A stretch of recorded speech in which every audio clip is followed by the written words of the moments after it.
Welcome to this episode of the Professional Creative Podcast. Today, I want to talk about overcoming fear. Fear is something that we all manage in different ways in our day-to-day lives, especially in our creativity, and of course, in our journey to becoming the entrepreneur that we want to become. And so for this episode, I'm going to be discussing 5 ways that I have overcome fear from the very beginning. 5 strategies that when I feel afraid of doing something or a possible outcome of something, I always go back to one of these 5 strategies. I'm Bonnie Christine, and this is where all things creativity, design, business, and marketing unite. I'm a mama living in a tiny town tucked right inside the Smoky Mountains, running a multi-7-figure business, doing the most creative and impactful work of my life. But when I first set out to become an entrepreneur, I was struggling to make ends meet and wrestling with how to accomplish my biggest dream of becoming a fabric designer. Fast forward to today, I'm not only licensing my artwork all over the world, but also teaching others how to design their creative life and experience the same success. I'm here to help you spend your life doing something that lights you up. I'll help you build a creative business that also creates an impact, changes people's lives, gives you all of the freedom you want, and is wildly profitable. Welcome to the Professional Creative Podcast. So I'm not sure where fear is popping up for you. Maybe it's something really big like starting a new career or paying off debt or writing that book or starting a business. Or maybe it's something small like just showing up on social media or being willing to share something vulnerable, or putting your artwork out into the world, or going to meet that person at the store down the street that might carry your products, right? There's fear on so many different levels that we have to manage. But in order to really reach the goals that you have to start overcoming every fear, getting rid of every doubt, and quieting every voice in your head that's telling you that you can't do it, because you absolutely can do it. Something that I think is really important to understand is that no one is exempt from this, meaning every person in your life that you think has made it, they're successful, right? They're doing the thing that you long to do. Let me tell you, they did it while managing fear. They didn't do it because they weren't afraid. They did it despite being afraid. And that is a really incredible thing. So I'm speaking from experience. Every fear that I've just mentioned, I have experienced and managed firsthand. I'm no stranger to it. I had to overcome fear every step of my journey, from zero to becoming a professional designer to now running a multi-7-figure company as an entrepreneur. There are still fears that pop up for me every single day that I work towards overcoming. With all the hurdles that come along the way, I can just say that with confidence, my own fears were the greatest challenges that I had to overcome. And I'm guessing that that's true for you as well. And so I want to stand as an example to you that it can be done despite those fears. So let's spend some time going over these 5 different strategies to overcoming fear. You may have heard me talk about them in other times, but not quite in this particular way, with this filter or perspective. The first one is this concept of 10 seconds of courage. Now, courage means the ability to do something that frightens someone. The first time I heard this was from Craig Groeschel. He was my pastor, or is my pastor. And I heard it many years ago, like probably 12 years ago now. And the concept is, right, that so many things that we want to do in life are standing on the other side of just having 10 seconds of courage. So one of the ways that I've used this, I've used it thousands of times, was uh, getting the courage to pick up the phone and call someone, introduce myself to someone, take a chance on myself, because really at the end of 10 seconds, you'll either have your answer or things will have begun, right? The conversation will have started, you'll be having momentum, and it will just be, done already. I believe it just takes serious courage to follow your creative dreams. It did for me, and it does for everyone that I know. I mean, bounding into the unknown with confidence is hard, and it is for so many creative entrepreneurs. I have had so many unanswered questions like, what if I'm not successful? Or what if I am successful, right? How much money will I make? Will I make any at all? Is this a good idea? Is it a bad idea? How do I even get started? So I realized that I just needed a little bit of courage for so many things in life. You just need to calm your nerves and move forward, move through the nerves instead of stand on the edge of them. Because the truth is, really becoming successful means putting yourself out there and doing some pretty scary things time and time again. But what I want to share with you is the things that I used to find scary are not scary to me anymore. That's how you grow your comfort zone. It's by having the courage to step just outside of it. And then it grows and grows and grows. The fears that I have today are completely different than the fears that I had a year ago, 5 years ago, 10 years ago. So a great example of this is public speaking. I don't like public speaking. I used to be absolutely terrified of it. I don't like talking to people I don't know, or I don't excel at it. I don't mind it, but I don't find it that it comes really naturally. And maybe introducing myself to someone who's never met me before. I mean, I've told you, I don't even like calling in takeout. Okay. I always have David do it for me. But all of these things have been essential to making my business thrive, showing up afraid anyways. I've had to show my work to important people, so scary. I've had to give presentations, scary. I've had to speak in front of large crowds, terrifying. I've had to make cold calls and introduce myself to strangers more times than I can count. And the thing that got me through it every time was remembering that it's only 10 seconds of courage. Then I'll have started what I need to say, started what I've needed to do, and my nerves will have quieted down. So I feel so passionate about this topic because I've used it so many times. I mean, I recently just finished making a new portfolio. I have a list of dream clients that I want to send it to, and I picked up the phone and began dialing my number one choice. Of course, this is so scary. My heart's beating outside of my chest. I was so nervous. But I went back to all I need is 10 seconds of courage. So what about you? What do you need right now that requires 10 seconds of courage? That practice of just moving again through the nerves is all that it takes. Now, the next strategy is something I'm also a huge believer in. It's an abundance-based mindset.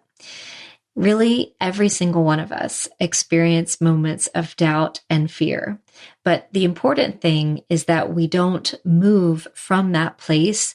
We don't think, believe, and make decisions from that place of fear.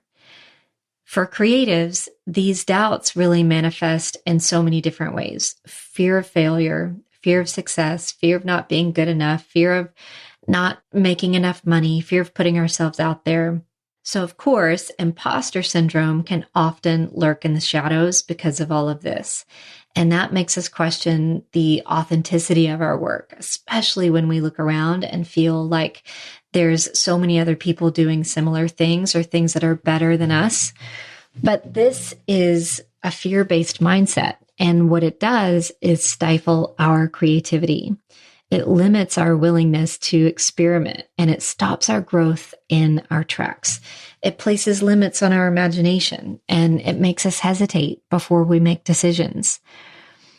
Now, when you think about your fear-based decisions, then oftentimes if you can just catch them, you can take a moment and flip the script and talk about what would this look like if I made this decision from a place of abundance instead.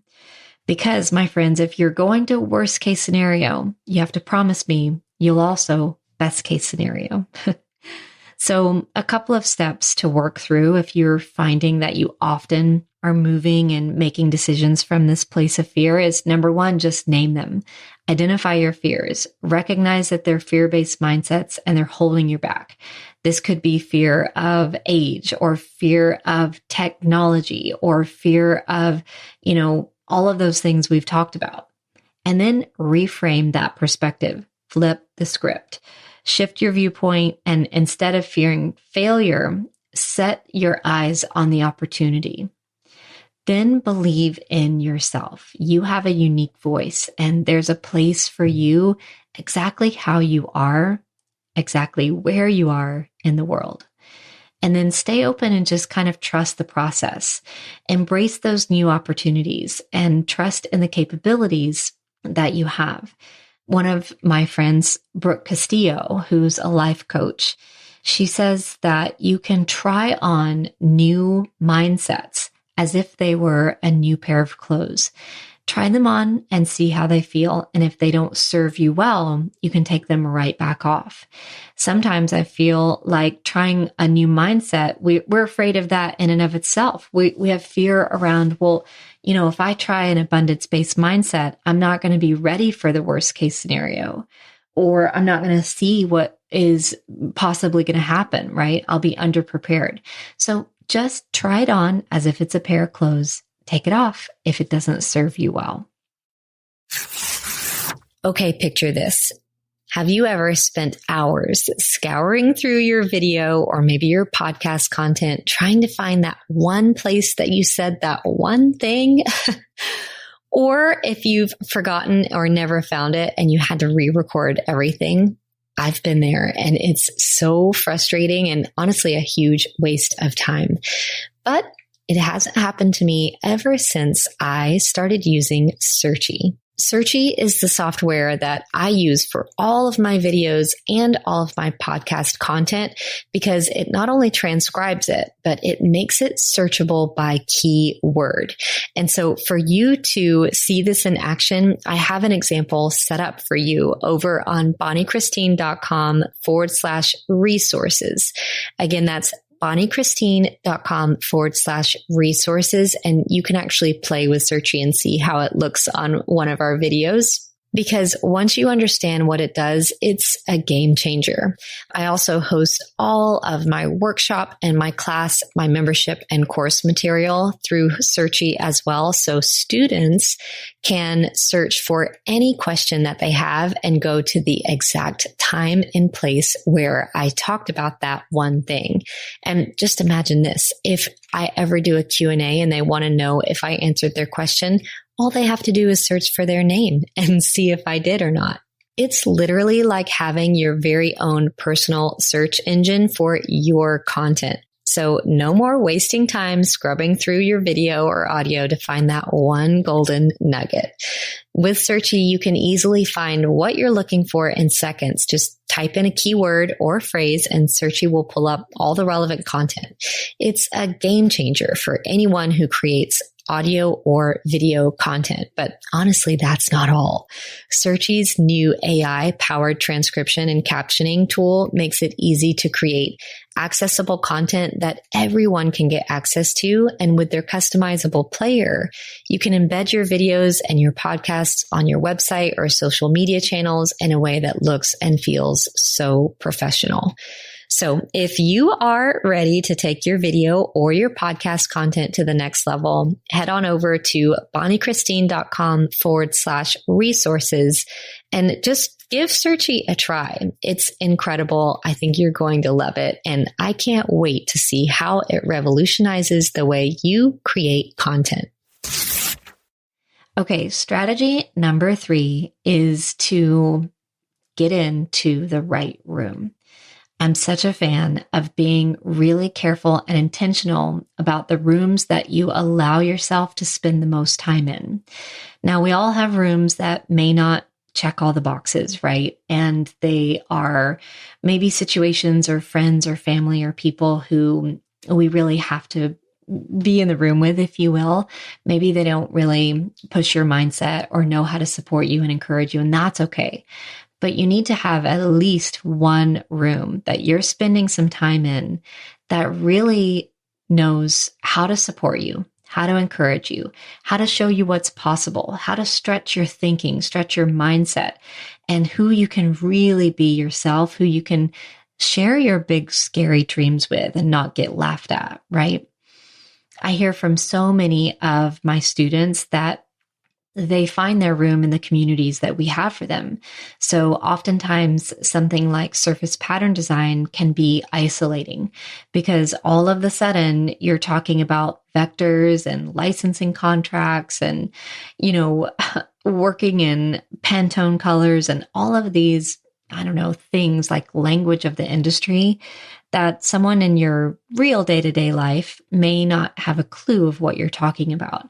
So it's so important when we find ourselves being isolated that we find a room that really speaks our language.